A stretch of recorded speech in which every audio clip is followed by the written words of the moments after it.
এক সাহাবী ছিল 16 বছরের সাহাবী, কাফের শত্রু দুশমন ওনারে যুদ্ধের ময়দানে আটকাইছে। ওনার একটা কথা ওনার মুখ দিয়া বাহির করতে চাইছে এই সাহাবী হাবিব ইবনে যায়েদ, ওনার নাম ছিল। আমরা কিতাবে পড়ছি, উর্দু কিতাবে। এই সাহাবীকে যখন দুশমনের সর্দার আটকাইছে, তখন ওনাকে বলছে, তুই শুধু কথা বলবি মুহাম্মদ আল্লাহর রাসূল না। তখন তিনি বলছেন, ওয়াল্লাহি আশহাদু আন্না মুহাম্মাদান রাসূলুল্লাহ, আল্লাহর কসম আমি সাক্ষ্য দিচ্ছি মুহাম্মদ আল্লাহর রাসূল। আনতা কাযযাব, বলছে তুই মিথ্যাবাদী বেটা। তখন কিতাবে আছে ওনার ডান হাত কেটে ফেলে দিছে, বলছে এবার বল। বলছে আমি ওই কথাই বলছি মুহাম্মদ আল্লাহর রাসূল। বাম হাত কেটে ফেলে দিছে, বলছে এবার বল, বলবি কিনা? বলছে ওয়াল্লাহি আনা আশহাদু মুহাম্মদ রাসূলুল্লাহ, আমি সাক্ষ্য দিচ্ছি মুহাম্মদই আল্লাহর রাসূল। ডান পাও কাটছে, বাম পাও কাটছে।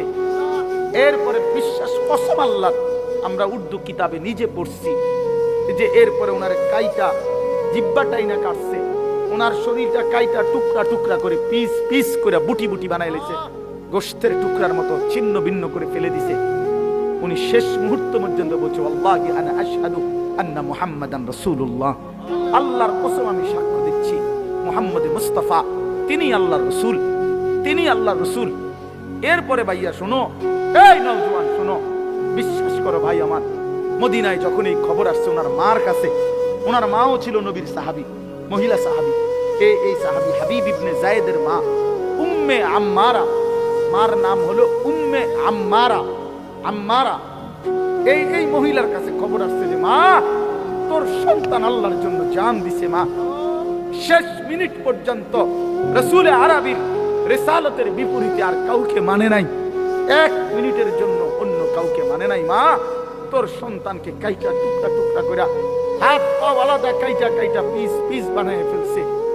দোস্ত আমার, বন্ধু আমার, ওই মা এই খবর শুইনা একটা চিৎকার দিয়া বলছে, মদিনাবাসী লিহাযাল ইয়াউমি আরদাতুহু, এই আজকের দিনের জন্যই আমি আমার সন্তানকে বুকের দুধ খাওয়াইছিলাম।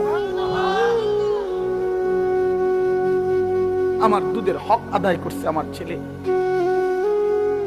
আমার পবিত্র দুধের হক। আমার আশা ছিল আমার এই পবিত্র দুধের বরকতে আমার সন্তান আল্লাহর জন্য জান দিবে, আমার রাসূলের ভালোবাসায় জীবন দিবে।